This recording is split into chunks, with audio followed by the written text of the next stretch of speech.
Hello again, everybody. Today's video is titled "So You Want to Thru Hike the AT with Your Dog." I'm going to start off with letting you know that I'm a huge dog lover and just wanted people that are through hiking or even section hiking with their dog, some of the extra duties that are involved with through hiking and some of the preparations that you need to do if you are bringing your dog onto the trail. First and foremost, if you're through hiking with your dog, you need to ask yourself this question: does your dog really want to hike 2,200 miles up and down some of the toughest mountains in the United States? And are they physically able to do that? Through hiking's tough, it's long, it's hard, and it's very hard even for the fittest of humans to do. So you can only imagine how hard it could be on a dog. Now, your dog is the type of person that wants to please its owner. So you've got to know your dog very well, inside and out, and know when the dog is tired, hungry, thirsty, hurting, whatever it may be, and take care of the dog as you're going through the hike. Your dog will do everything it can to please you. So once again, that's the hard part of knowing your dog inside and out and how it's going to be able to handle the hike and make sure that you are capable of meeting its needs. The other thing you should do is take your dog to the vet prior to the hike and ask the vet, is this the type of thing that my dog will be able to handle? And follow his advice. And there's nobody that knows animals better than a vet, and get some tips and maybe some things that the vet may be able to help you with nutrition wise and stuff like that on the nutrition that your dog's going to need to complete this journey. Is your dog the type of breed that can handle hiking the Appalachian Trail? I'll use my two dogs as an example. Hey Bella, are you capable of through hiking the trail? No, Daddy, I'm not capable. My feet are too big. Hey Mila, are you capable of through hiking the Appalachian Trail? No, Daddy, my feet are too small. All right, now I'm going to go over some of the AT restrictions that need to be known that they have on rules about dogs on the trail. And I'm not exactly sure how the AT enforces these rules and whether they enforce them or not. I've seen a lot of these rules being broken, and it's not that big a deal apparently, or people just skirt the rules. But I'm going to explain the rules to you that the ATC has put out. Now, your dog is not going to be allowed in the Great Smoky Mountain National Park in the Smoky Mountains, which is about 72 miles of the trail. So you need to make pre-arrangements to have your dog taken care of during the time that you're going through the Smokies. It's also not allowed in Bear Mountain State Park. Bear Mountain State Park is only about a quarter mile. There's an alternate route that you can go around it that they keep open pretty much for people that are going through the trail. When the park is closed, you can go around it and stuff like that. So that's not that big a deal. And the other part of the trail that dogs are not allowed is Baxter State Park, which is where Mount Katahdin is, and that's the northbound finish of the trail. So that's about 14 miles of the trail. So those are things that you need to prepare pre-hike to make sure that those things are taken care of before you leave. Now, your dog is required to be leashed on approximately 40% of the trail. Whether that happens or not, I don't know. Like I said, I've never through hiked with a dog. So just be aware that the rules are that your dog needs to be leashed in these parts. Leashes are required at Delaware Water Gap area, the entire state of Maryland, Harpers Ferry, West Virginia, the whole Blue Ridge Parkway, and 500 plus miles of the Appalachian Trail land that is administered by the National Park Service. Now, you'll know what that land is as you go into National Park land. There's always a sign there that you are entering Thunder Mountain National Park Wilderness or whatever it may be. So those national park Service lands are marked to you'll know. Now, I have seen rangers in there, but I've never been with a dog, so I don't know if a ranger will tell you to put your dog on a leash if your dog's not on a leash, if the rangers just turn another blind eye to it, or if they write you a ticket. I really don't know the answer to that, but those are the rules. Now, some of the other rules that the ATC suggests are things to do, or to make sure you take extra care to restrain your dog around wildlife.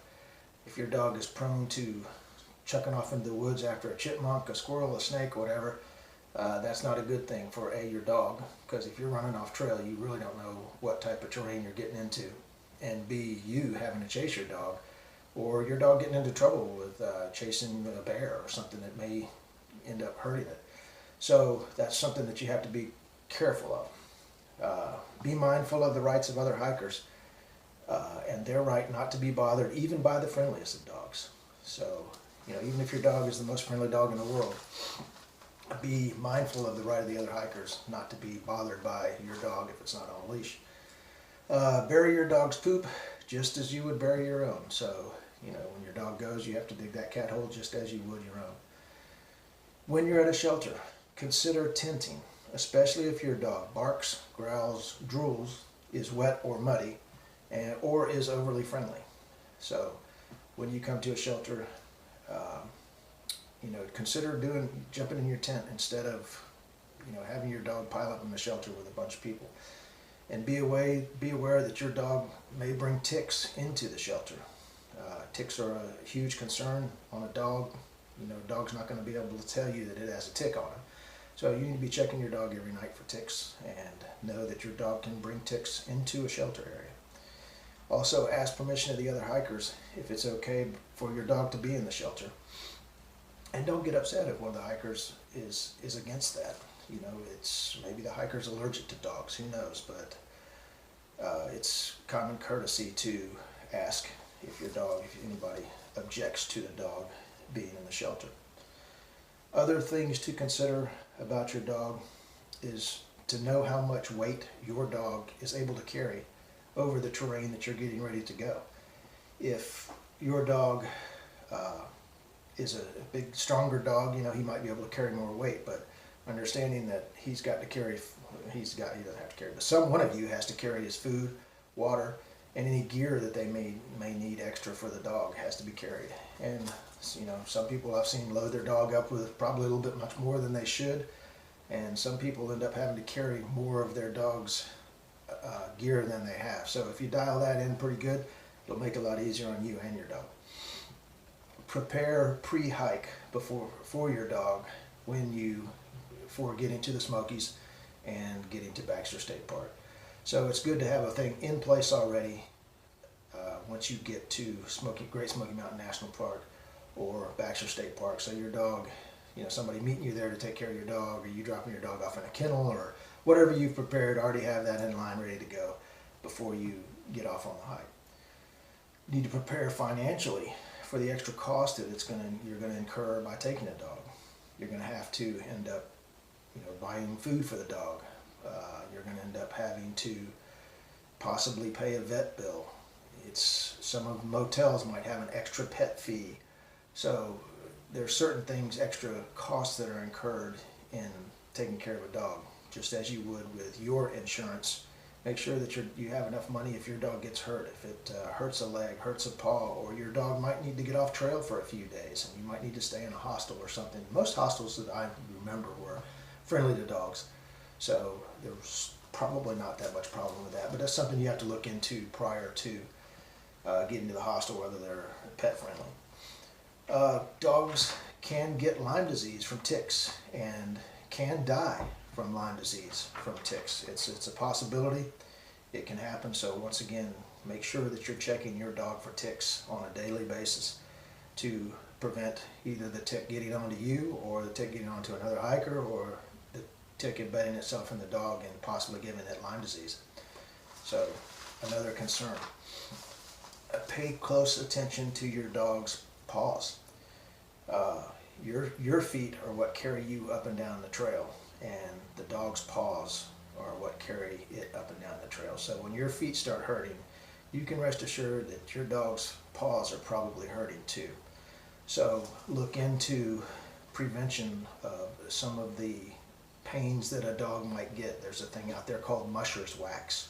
Whether it works on the trail or not, I don't know, but it's a kind of a coating that you put, more of a waxy coating that you could put on your dog's paws to help protect it from the rocks and the roots and the ground and everything that your dog is going to be climbing over.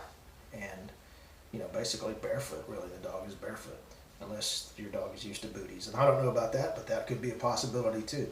There's also a thing out there called nail caps that you can put on your dog's nails. The nails on the dog get worn down from all of the hiking and, you know, going over the rocks and everything else.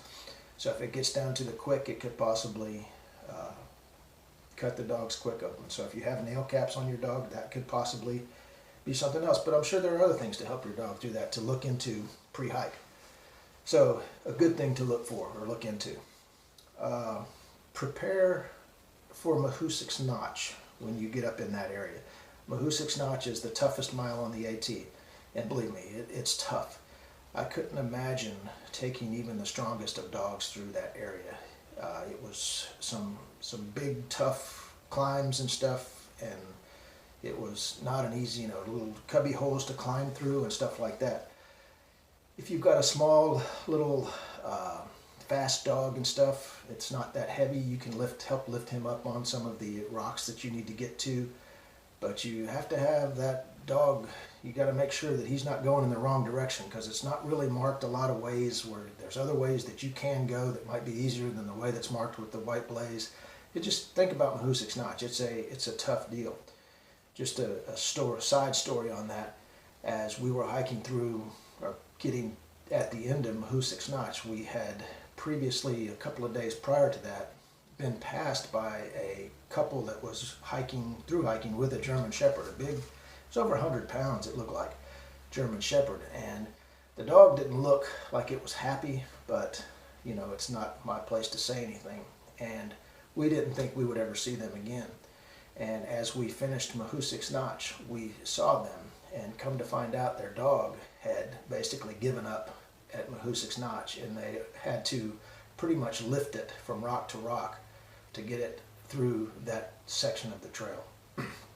We went ahead of them. I didn't ever see them again, so I'm hoping that they got off the trail and either sent their dog home or gave their dog the rest that it needed to get through the rest of the trail. But just be aware that Mahoosuc's Notch is not one of the easiest places on the trail for you or your dog, so be prepared for it. Through hiking is an amazing journey, and I can only imagine being able to do it with your best friend, which would be your dog. And it would be an incredible journey and super gratifying, but make sure that you know the rules and the hardships that it may incur on you as you're through hiking with your dog, and just be prepared for it. I'm going to give a little shout out to Brant and Harvey, and I'm going to put the link to their channel down on the thing. If you want to know about through hiking with a dog, Brant and Harvey is the channel to watch. They've been hiking together for as far back as I've been watching YouTube videos, and Brant has trained Harvey basically to hike, and he has a lot of good information out there about how to train and how to through hike with your dog, or not, but hike with your dog. And he is very in tune with Harvey. I've met them on the trail before, and you can tell that the dog knows exactly what it's supposed to do in every situation that would come on a trail. So go look at that channel if you're planning on hiking with your dog, and just watch some of those videos, and I guarantee you, you'll learn something. What I learned just watching a video from last week, and I'm going to quote what Brant said, and his question was, are you willing to hike your dog's hike?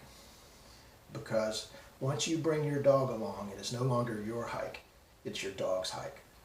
So just think about that for a minute and realize that it's going to take it takes a monumental effort to hike the Appalachian Trail in itself, and it's going to take a huge monumental effort for you to hike it with your dog.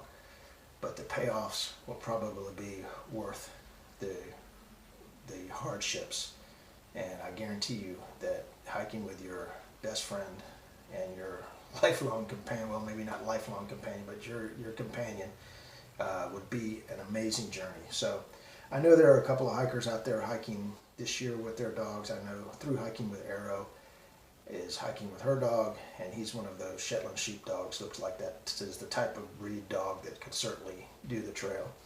And there's another one out there, Sora Kingdom is hiking with his dog, and it looks like he might have his dog prepared also.